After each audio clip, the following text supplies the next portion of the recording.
shows your enthusiasm towards the program. So before getting started, I just would like to introduce myself and um, two of my great collaborators here who are with me on this call.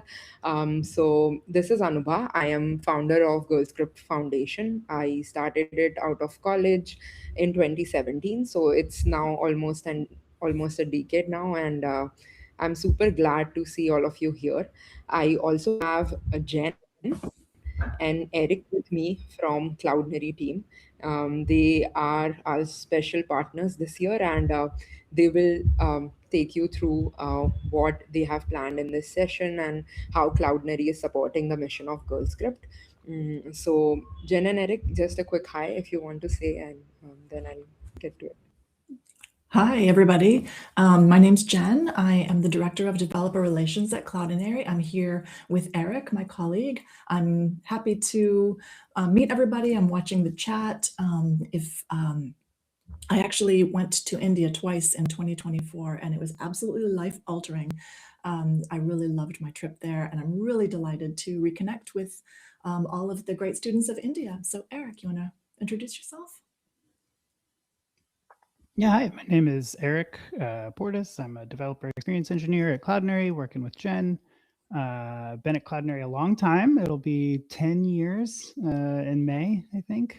So really coming up on it, and excited to share everything, well, some of the things I know about images with all of you. Fantastic.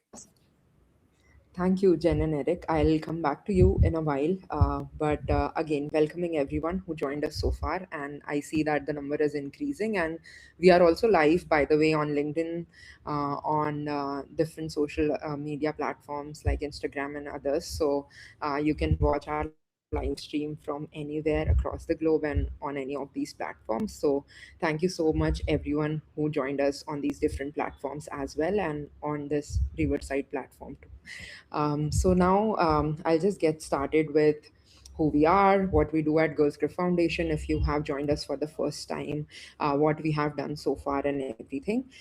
So I'll keep it short. First of all, Girl Script started in 2017, and we work on four pillars of impact. One is community, where we feel that community is a great way of learning together and being updated with each other, finding the right mentors, peer groups, etc. And we have had communities over 73 cities across India. So we started in 2017, as I said, out of college. The motivation behind starting Girl Script was I myself started from a tier 3 city in India, and I had no mentors, no community, no internships, no other opportunities back then. And I knew how others suffered as well with the same issue, and I wanted to do something about it. And that's the reason I started with the organization. Although the name is Girl Script, we are now moving towards becoming more gender neutral, and we have 50% participation from underrepresented groups in our programs, or we at least try to achieve that. But our new identity is changing from Girl Script Foundation to GS Labs now. So any of the websites or anywhere in the poster, you can see we have GS Labs mentioned. So first pillar was community, as I said. The second is education. We build educational programs such as Girl Script Summer of Code. We have different other programs like Web3 Camp India, where we are teaching blockchain and crypto, like building with blockchain to everyone. We are also doing now AI boot camps, and we also introduced an AI track right now in Girl Script Summer of Code. So we have built multiple, over 12 educational programs to be exact, over like last 9 years. So education is what we believe in, and we feel that it should be continuous. So any community program that we run, it shouldn't be like a single day event, but it should have continuity. And that's why we like to build new programs, learning from what our community tells us or gives us as a feedback, or what the tech companies or our partners, like who have been here throughout, like they tell us to do. So this is what we do. The third is innovation. So I'm very pleased to tell you that Girl Script was the first organization in India when everyone was learning C, C++, Java, and that too in order. Girl Script broke the narrative, and we started teaching like Python to everyone. So we did Let's Py, which was a Python boot camp across the country, and we impacted thousands of students on it. And I also ended up speaking at PyCon US in their education summit about how we achieved it. We also did modern stacks like JavaScript, and others like moving forward. So yeah, we were the first one teaching multiple languages, which were not like very familiar with the college going students. We also were the first ones to teach Alexa skills or like actions on Google and everything to thousands of people when it launched, just globally. We were the first one to do Web3 camp, Web3 Conf India in Goa, and blockchain conferences across India, and blockchain bootcamps as well. And now we are also taking major lead in AI and open source as well. Plus, we started first ever open source program for beginners because there was no beginner friendly open source program, and that's what we did with Girl Script Summer of Code. And we also publish different opportunities through our social media posts, through our newsletter mostly, where we talk about any open courses, job opportunities, scholarship, founder pathways. So we build that. Plus, we collaborate with different companies like mm, Cloudinary, Postman, Atlassian, where we get you hiring opportunities, educational certification opportunities, and more, and a chance to join global communities. So, this is the four pillars of the foundation. And so far, we have directly or indirectly impacted 1 million plus students, 12 plus programs we have ran. We have partnered with over 100 universities and more than 200 companies so far, and we have reached 25 countries. Last year itself, we had registrations from over 20 countries for Girl Script Summer of Code, dominating from obviously India, but I mean 90% of the registrations were from India, but yeah, we have other places too. So we have had multiple interactions offline before COVID.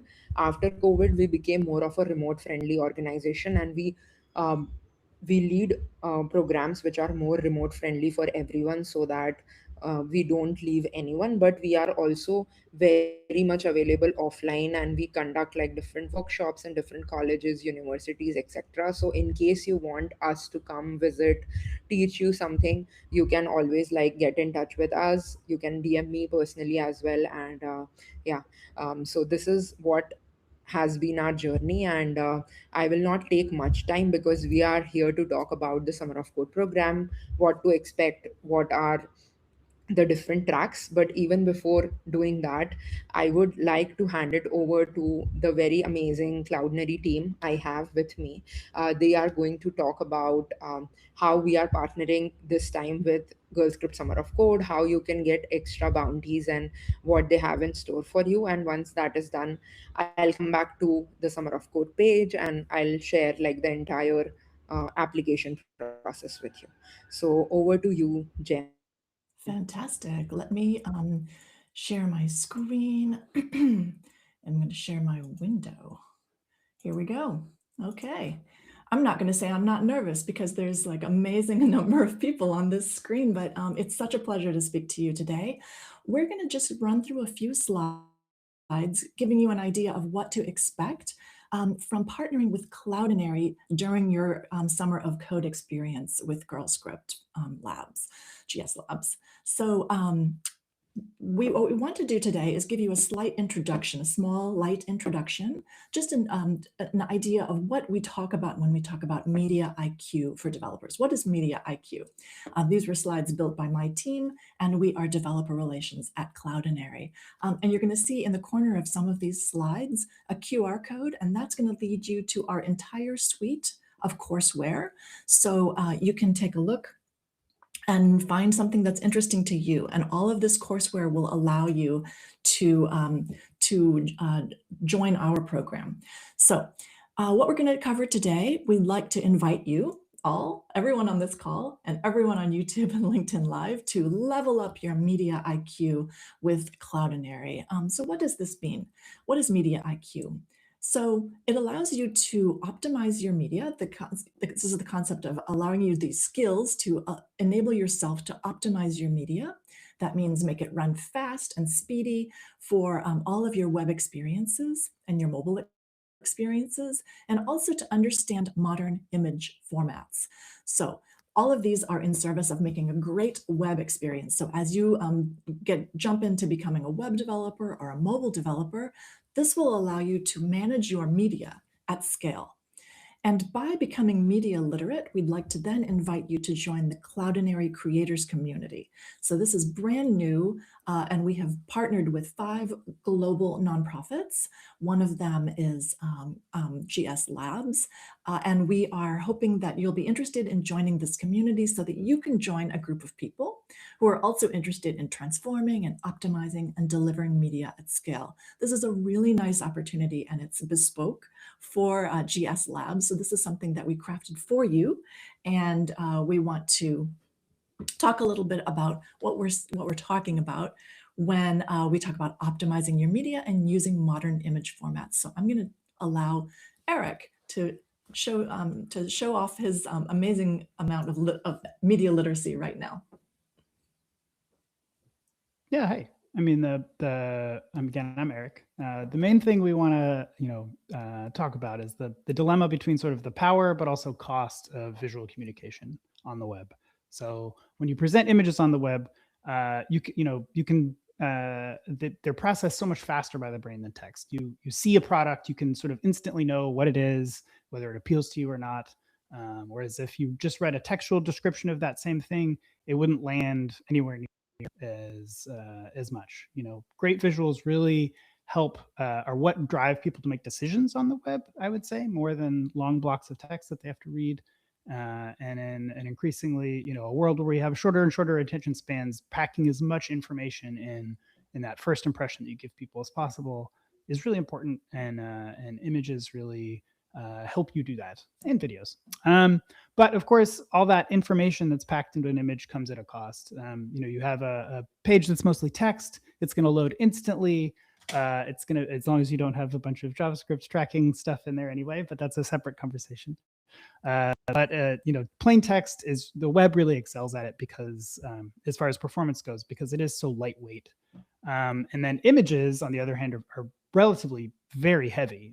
Each one of those pixels, takes as many bytes as a word, and you've got pictures of images that images that have 1 million pixels that are being sent, and suddenly you can see sort of the cost that adds up. And so we have to think about how to make those images perform well. We're not going to get into it a lot today, but I do want to emphasize that the main way that we want to think about image performance and web performance in general is a framework developed by Google called Core Web Vitals. This is a set of 3 metrics that sort of you can reduce every complicated way that an image, or sorry, not an image, a website loads and appears to a user down to just 3 numbers that can give you a sense and let you compare between websites of how they're doing. And the first is largest contentful paint. This is the one that's most relevant for images. So it's the time that it takes the largest element on the page to actually render and show up for a user after they've started that page load. Images are by far the most often thing that are responsible for that largest contentful paint.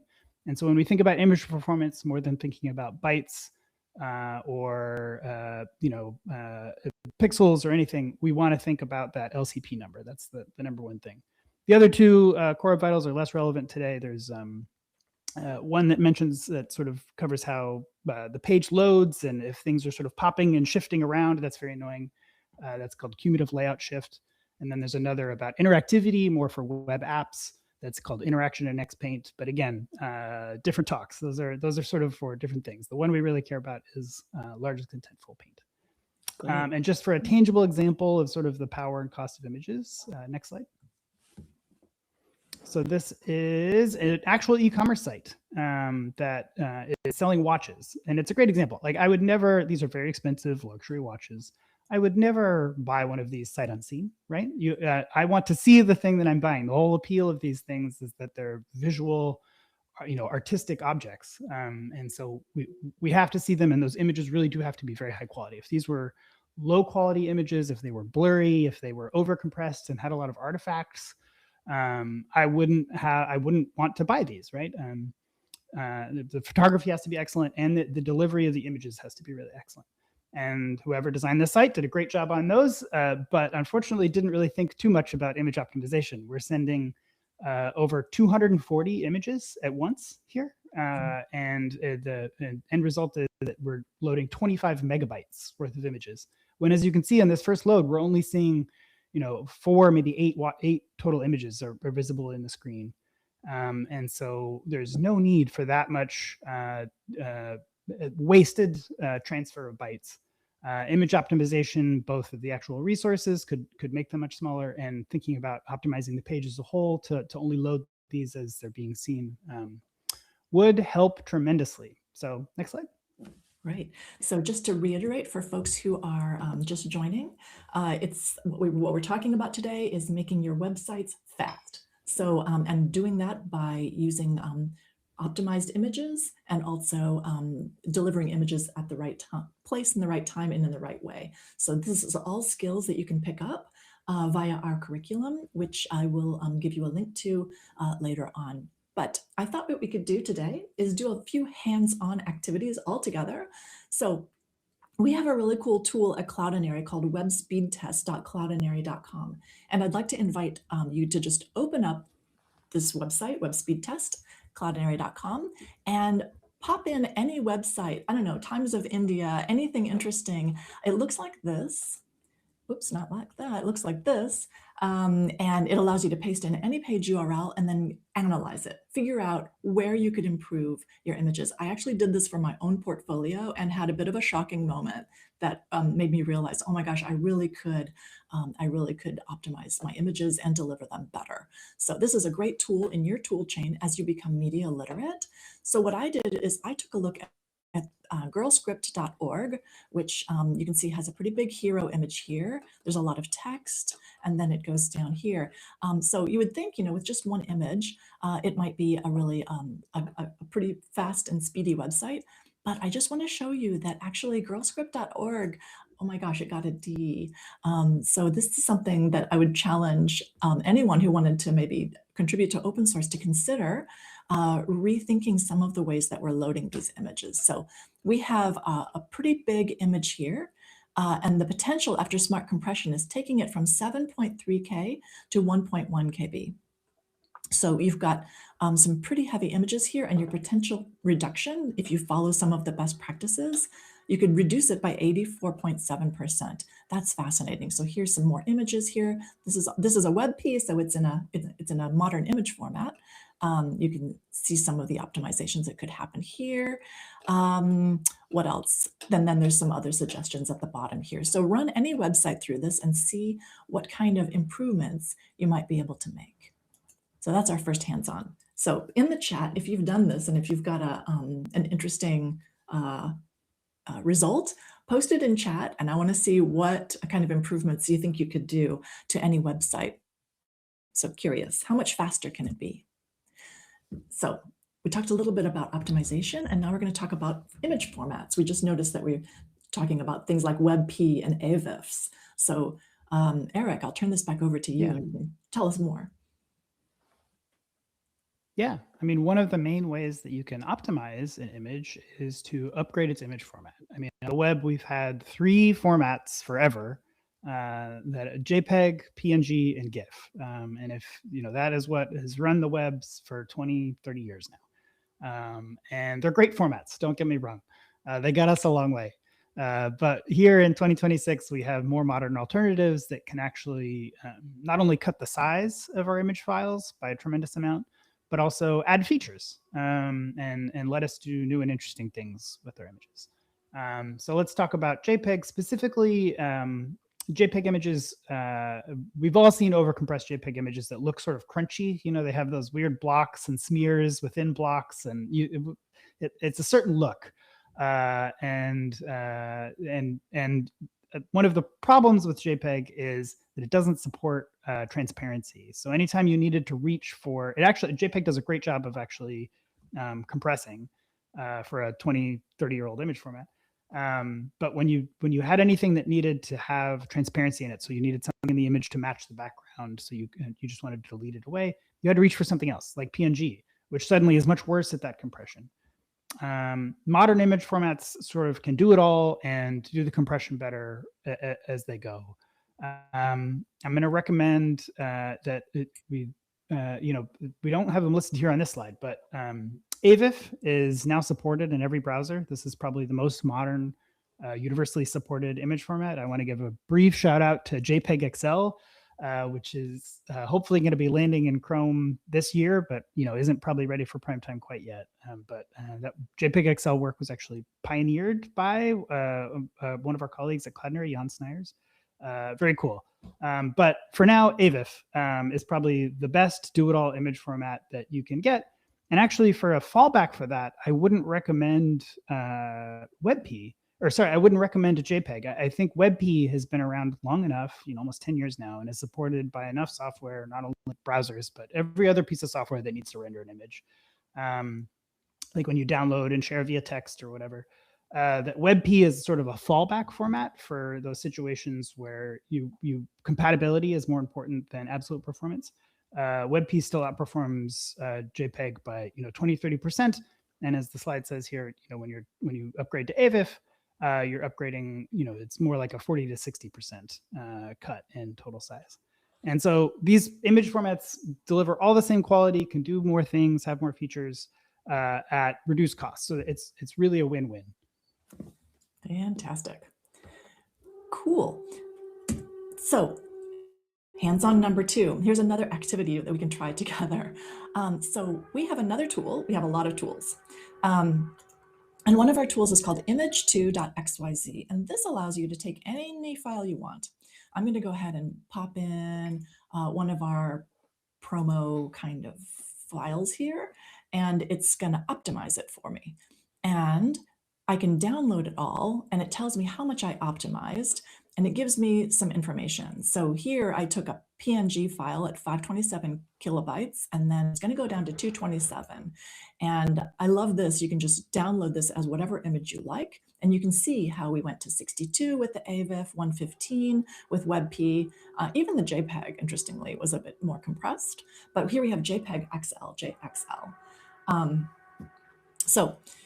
This is all a tool that you can use. So try it on any image. This might help you as you develop your websites, take a look at what you could do to make your images a little bit more optimized. So give that one a try and tell us in chat any improvements that you made. Take a huge image and compress it. But the cool thing is that you actually don't have to do a lot of this manually. That's a tool for sort of research purposes, but guess what? Cloudinary kind of does this for you. And this is the really interesting thing that I wanted to these are the ideas I wanted to express to you, that there are 4 pillars of Cloudinary. This is the company that Eric and I both work at. And it helps you to both transform, customize, and optimize and deliver all of your media at scale. So just to note, we don't just handle images, we also handle video and also audio. I'm actually fascinated by how to handle audio at scale. I do work with audio generated by students, actually practicing their musical instruments, and Cloudinary handles that in interesting ways. But let me just briefly go over the 4 pillars of Cloudinary that you can use. You can jump into Cloudinary, sign up on the free tier. It's a very generous free tier, no credit card required. I think this is really important for students. So anyway, what we handle uploading of images or any kind of media and dumping all of your media into centralized folders, allowing you to tag, give them some metadata, and you can just drag and drop these. They're given public IDs, so everything is organized, retrievable, and versionable. And then you can manage and analyze all of your media. You can tag them, retrieve them easily. There are some interesting AI features, such as content analysis and moderation. And then you can transform them. And this is one of the very cool things that Cloudinary offers. It allows you to transform your images by editing their URL. So once you've uploaded your media into Cloudinary, you can transform it, crop it, expand it, do AI transformations, all at scale. Very interesting and very fun to try. And then once that is done, you can optimize them and deliver them. And the 2 magical things that you can add into your URL once you have your media uploaded into Cloudinary is F_auto and Q_auto, and that will help you automatically format and give the quality optimization that you're looking for automatically, so that you don't have to do this manually. Cloudinary will do it for you once you start working with these transformation URLs.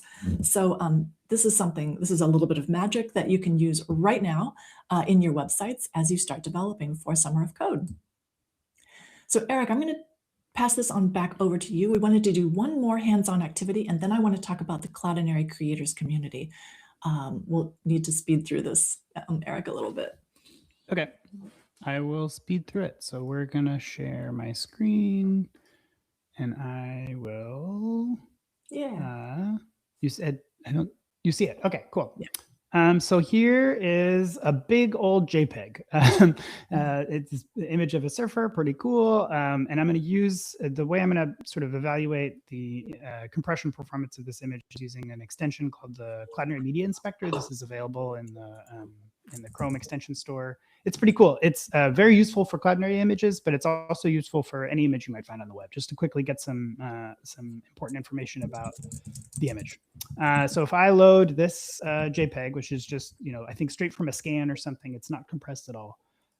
It's really big and it's not very well compressed. So it's a JPEG and it's 2.8 megabytes. It's enormous. It's almost 5,200 by 3,500 pixels. Very big, very uncompressed, old format.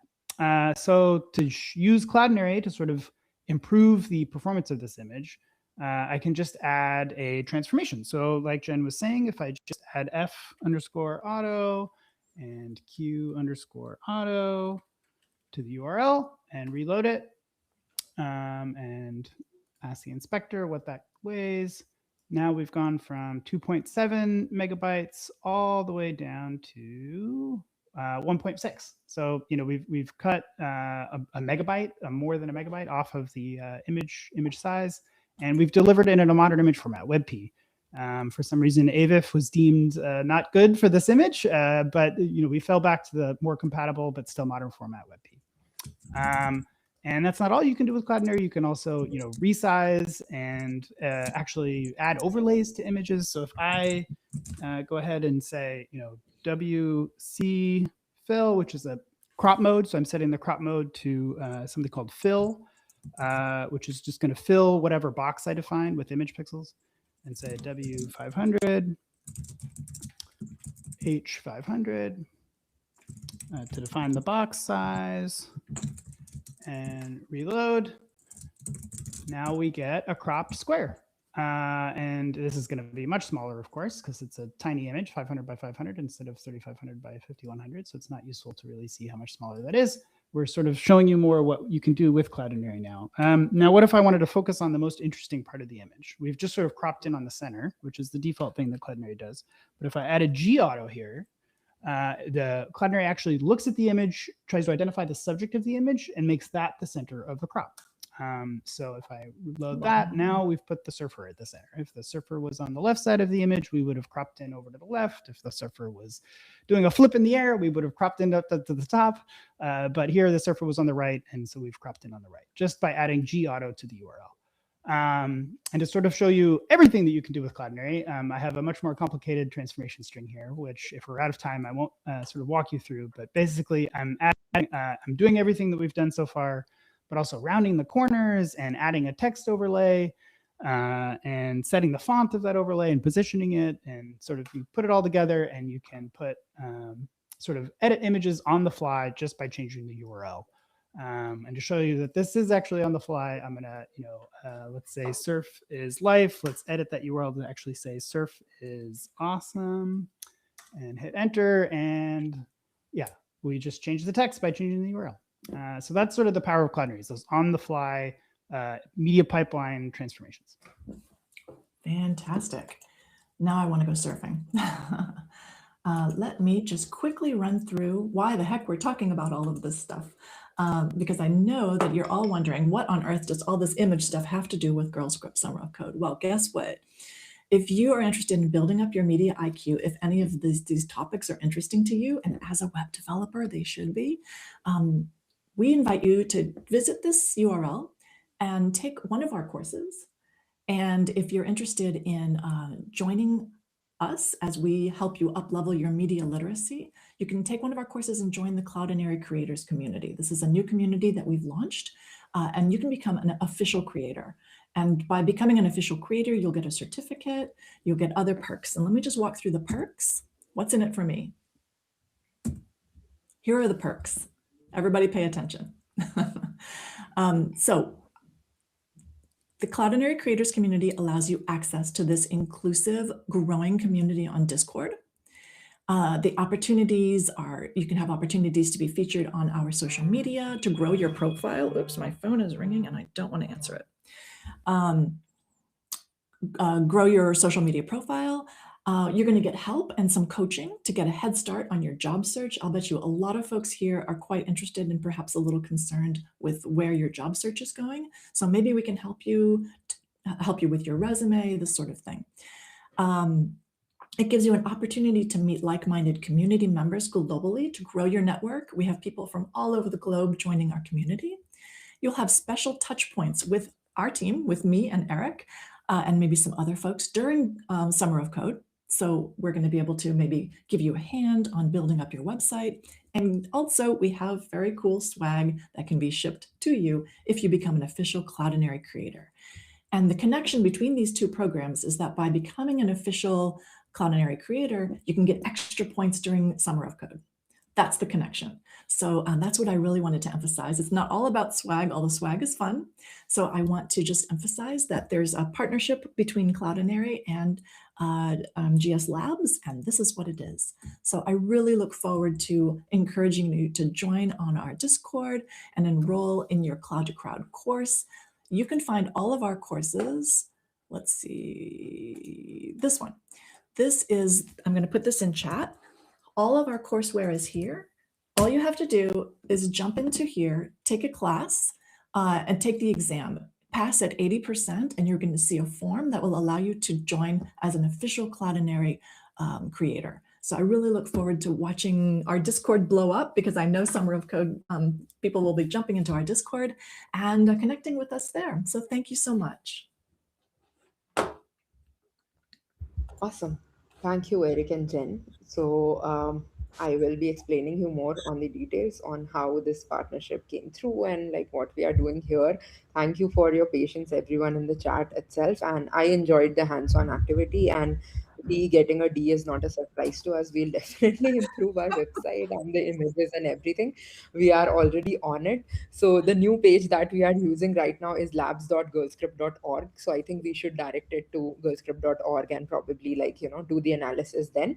But thank you, Jen, for these hands-on activity. I was actually trying it out with you as well, like on some of the images and everything. So really cool stuff, both of you. And I'll go back to actually talking about the Summer of Code program, and also maybe sharing on why we introduced Jen and Eric to you today and how they will be engaging us, in different instances throughout the program. Yes. So I'll share my screen again. Yes. Cool. So we are back to the program, and also I will just talk about like what we have plan for this year's program. So first of all, welcome everyone again, because I know a lot of people joined us midway when the Cloudinary session was going on. So basically, we just did a brief intro on Girl Script's history and how we started, and then we also moved on to our partner and understood like how they are collaborating with us to give you more opportunities from their end as well, swags, Discord community access from their end, and different other things as well, which you will come to know as we do more touch point sessions once you become part of the program. So today you are here to maybe register for the program and understand what we are doing here. And even before that, I want to say that people who joined us on Riverside, I know there might be some of the issues, or the room is full right now with participants. So either you can join us on YouTube live, or you can join us on LinkedIn live as well, because we are live there. So and we will be recording the session, so you don't need to have any FOMO just in case you missed out on any parts. So let's get quickly started. So for this year's Girl Script Summer of Code, we wanted to do something different, because every year you might see that we have just one track, which is like a common track for Summer of Code. But this year we are actually focusing on AI as well, because a lot of our coding is now overshadowed or taken by AI orchestration, and we didn't want to hold back, and we wanted beginners in AI plus beginners and in open source to join hands together. And that's why like we collaborated on this idea. And so this year we have a new track called Agents for India track. In this track, basically, while applying to Summer of Code, you can select this checkbox where you can say that I want to participate in this track as well, and you will be taken through learning of how to build with Gen AI and different like platforms. Plus, we will be building real life AI skills. We will be building AI agents as well. So this track is for people who are mostly interested into the new age technology. So this is like one of the tracks. The second track is obviously the common track, so you don't need to be confused about it. It is the simple Girl Script Summer of track that we have. And yes, Girl Script is a gender neutral organization, and that's why we have changed the name to GS Labs right now. So in case you have any confusion that I'm a man, like, or a boy, like, can I participate in this program? So it is definitely open for all, so anyone can participate. And from last 8 years we have seen equal participation from every group in the society. So please don't shy away from participating just because of the name, in case you are confused. um, we also introduced AI contribution guidelines this year, so that if you are new to the program, and you might know a lot of people are using AI to write codes this year. So we are having a new guideline system where the evaluation will happen if the code like has label of AI support or something, then we will be evaluating those on the leaderboard like very differently. Um, then we also are focusing more on real world building, like creating impact sort of projects. So in case you are submitting a project to be part of the Summer of Code program, we are closely evaluating or selecting those projects who have real life impact, who are non-profit, who are actually building for the masses, and we are heavily interested in supporting those projects through Summer of Code program.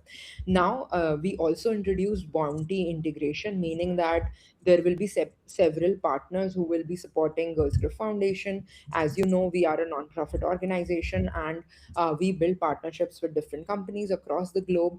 A, to basically support our initiative so that we can continue working for all of you, and B, to actually make global opportunities come to you. So that's why like we have Cloudinary here, who talked about like the media APIs and like their creator program. So basically, whoever completes like those courses and curriculum and kind of interacts with the community under Cloudinary, you all will be getting like bonus leaderboard points for doing that, and we will be introducing more partners like that in the future. So you will be meeting Cloudinary team from time and again, and you will have different touch points, and you can share your progress, and you can even win their swags and everything. So this is what we have done for you this year. So this is also one of the very major add-on that we have done to the program.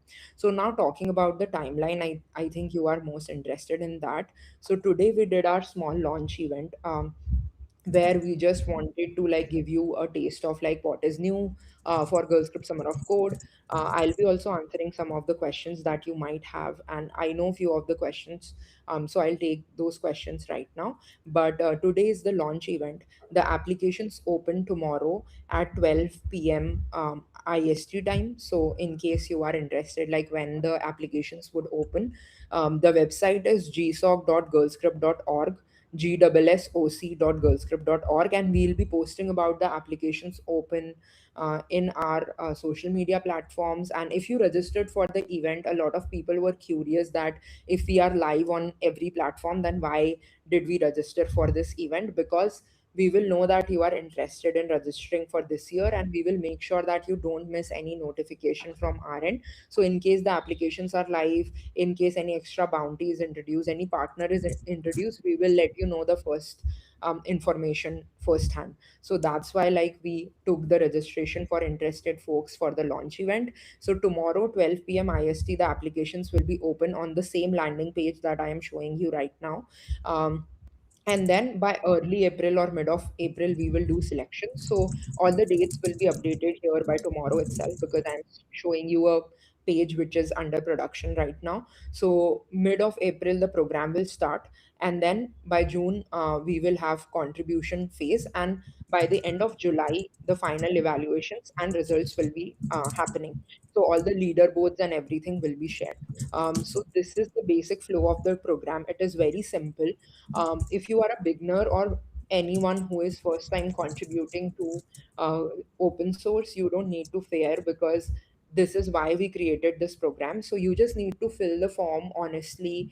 Don't spam it or don't write anything which is like not valid. If you do this only, we will definitely select you, because this is more of an inclusive program and we don't want to create any barriers to opportunities.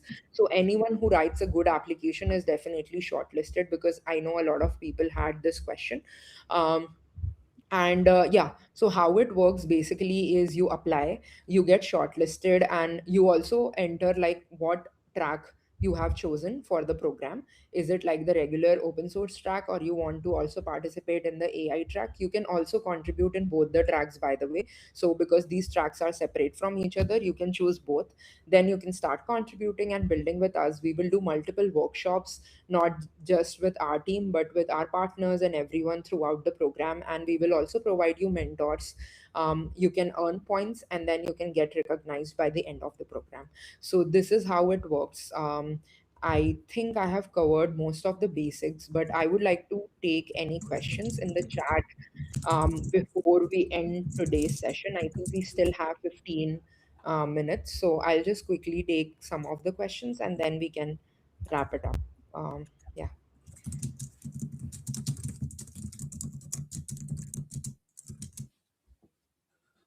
Anything? Anyone? Any questions? It's an interesting one. Do we require any project and a proper resume? Ah, yeah, that's a great question, actually. So you don't require any project. So there is separate application for project admin. So in case you have a impactful project that you feel that it should be built by open communities, or maybe everyone on the internet, so you can apply as a project admin. If you know GitHub, how to like merge repos and everything, so you can set up your GitHub repositories, and we will help you get contribution. But if you don't have any project, you don't need any project as such. You can just apply. And yeah, you might not need resume as well, because we are not looking at your resume. Our work is basically to support you to get where you want to achieve in your dev journey. So that's like basically the requirement. And I guess same with Cloudinary. I'm not sure, Jen, if you require any resume or registration, but I'm not sure about that. No, but I'll tell you something about resumes. I'm in the process of hiring someone now, and resumes are all over the place. So it feels like something we might do on Discord is, help people with resume reviews. I think it's something to think about. So that's a different topic, but resumes are important. Awesome. Sounds good.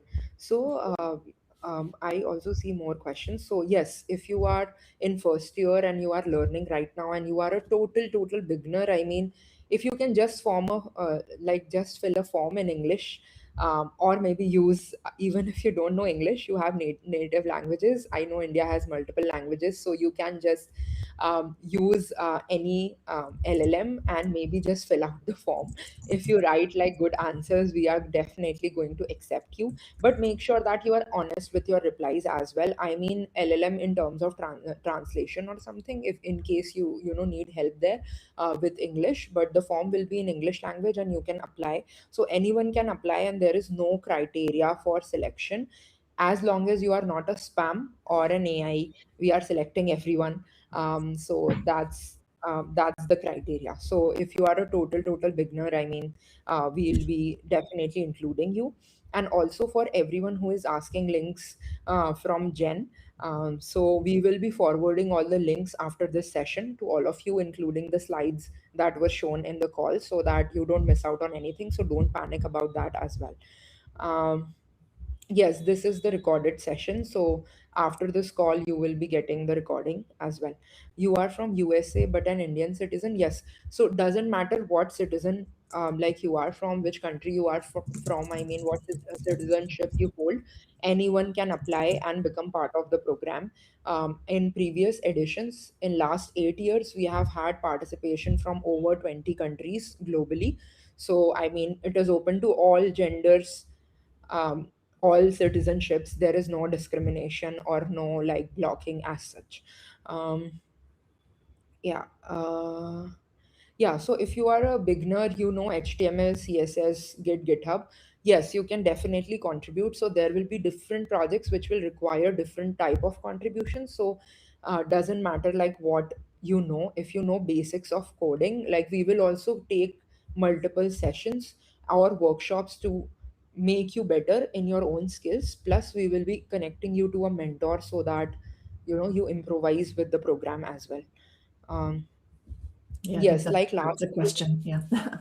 yeah, yeah, like last year, you definitely need to connect with mentors and other communities through Discord. So we will have our partners like Jen, Eric, everyone in our Discord server with a label of Cloudinary section, and then we will also have our different channels with different projects so that you get proper guidance everywhere in our Discord server.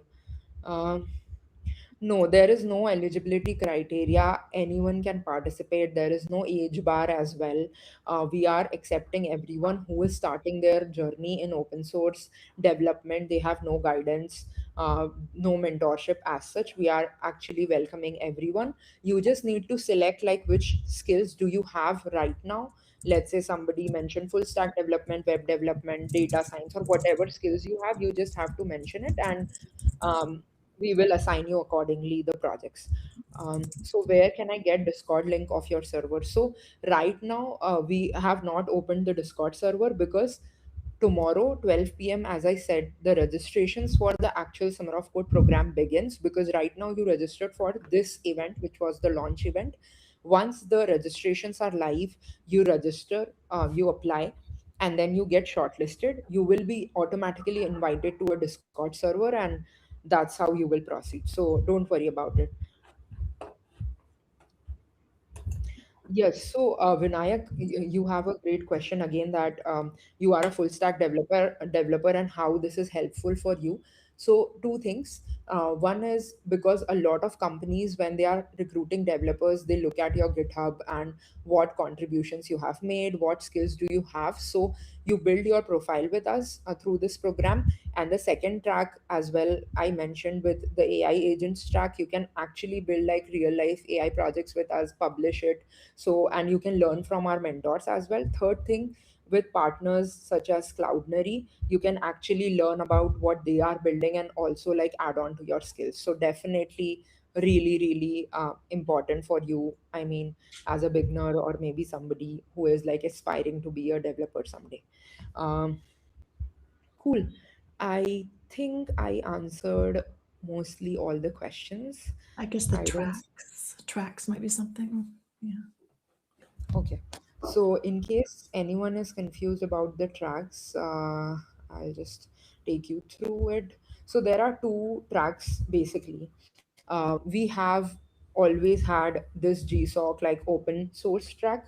So basically, this is the normal track where you will see all the projects listed according to your skills. You can choose your project and contribute, and we will also help you like get connected to the project admins, get you like the mentors and everything. So this is the second track, which is the regular track that we have had for last 8 years.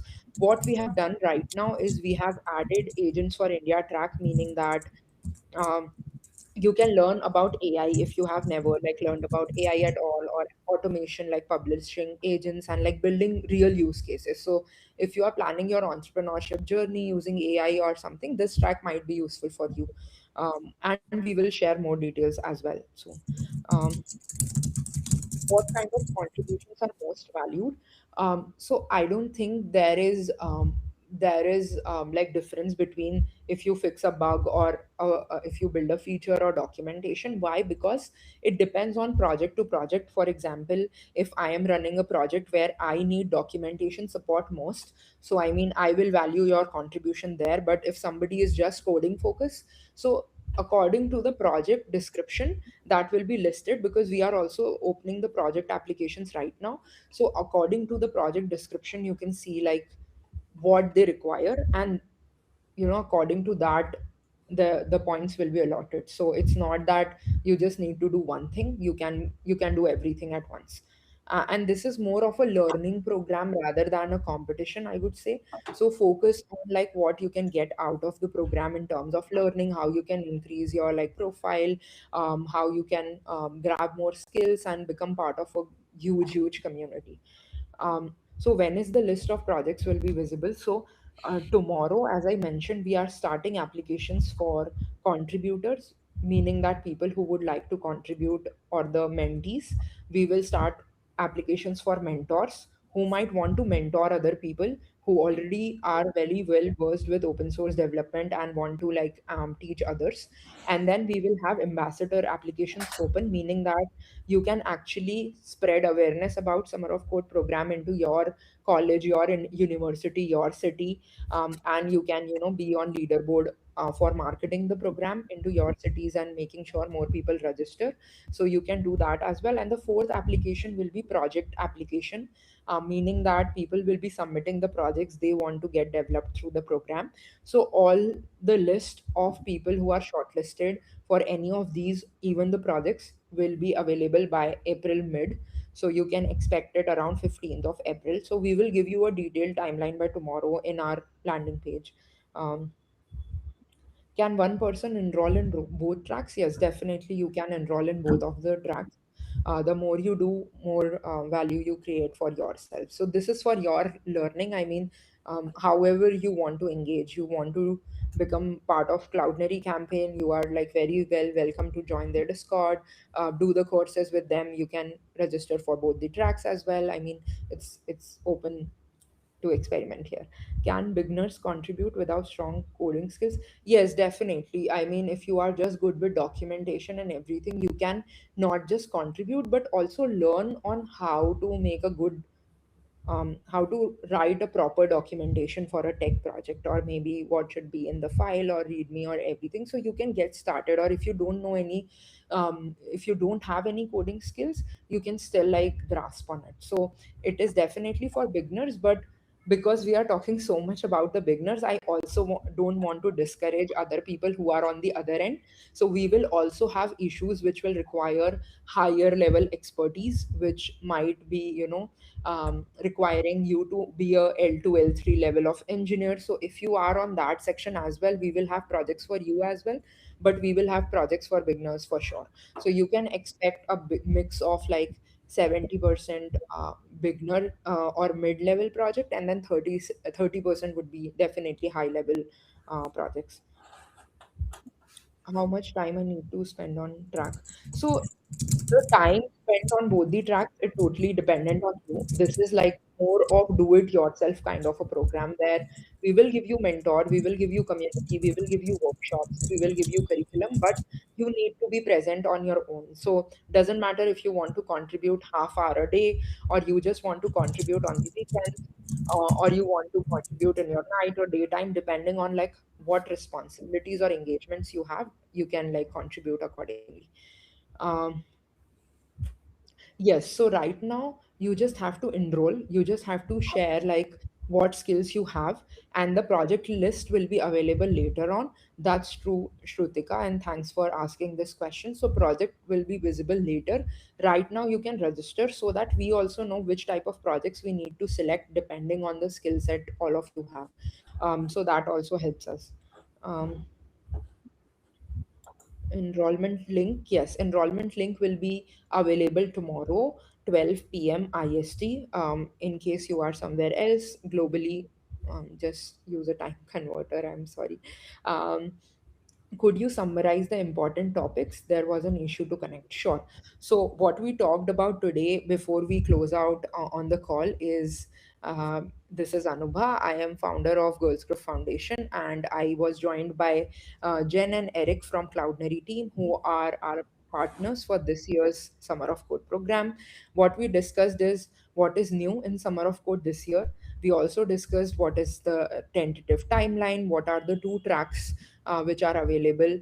And we also discussed that 12 p.m. tomorrow IST, the applications will be opening, and all of this information will be available to you. This session is also recorded, so you don't need to worry. Plus, Cloudinary team actually gave a very good hands-on session on how to build with like media APIs and what they are building at Cloudinary. So in case you missed out on any of this, don't panic. We'll share all the links, the presentation, as well as recording to each one of you. And when the applications are open, the people who already registered for this event, we will be emailing you firsthand tomorrow that please apply now because the applications are now open. So yeah. Uh, Yes, so if you are a front-end beginner and you are, oh sorry, you know front-end well, but you are a beginner in back-end and AIML, you can definitely start contributing. As I mentioned earlier as well, this is the program more for learning and improving your skills. So definitely you can contribute and learn and grow your profile as well. Um, yeah, so I think we covered most of it.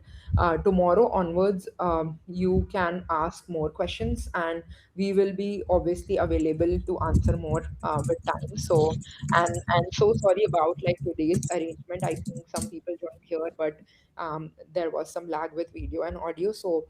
We already have the live videos posted on YouTube as well as on our LinkedIn pages. So, in case you missed out on it, you can just go and check it out, and it will be already posted there. So you don't even need to wait for our recording. You can just watch it on our public pages. So yeah, and thank you, Jen and Eric, again. It was really exciting to host you, both of you, and I'm looking forward to have more sessions with Cloudinary, and I guess more people will understand like why we partnered with you and why what you are doing is important and why is it important right now, when we have so much of content flooding on the internet and so many things like people becoming creators and everything. So thank you again, both of you. In case you want to say anything before we close this, over to you. Yeah, I don't have anything to add. I think there's a lot of content and a lot of information here. So I'll just send you to our community page. So if you go to community.cloudinary.com, you can go ahead and find the link to our Discord. You can jump right on in. There's also information about the Cloudinary creators community. So hey, there's a nice video of Lucy, if you know Tech by Lucy. So, you can get information about the program and learn about Cloudinary, and we look forward to meeting you on all of these cool platforms and watching you build. Awesome, sounds good. Yes, thank you so much, both of you again. And thank you, everyone who joined us from various parts of India and the world as well. And I'm looking forward to interacting with more of you and in upcoming days. And we are here till July. So we have long way to go and so many days to interact. So thank you again. Thank you so much, everyone. Have a great day. Thank you.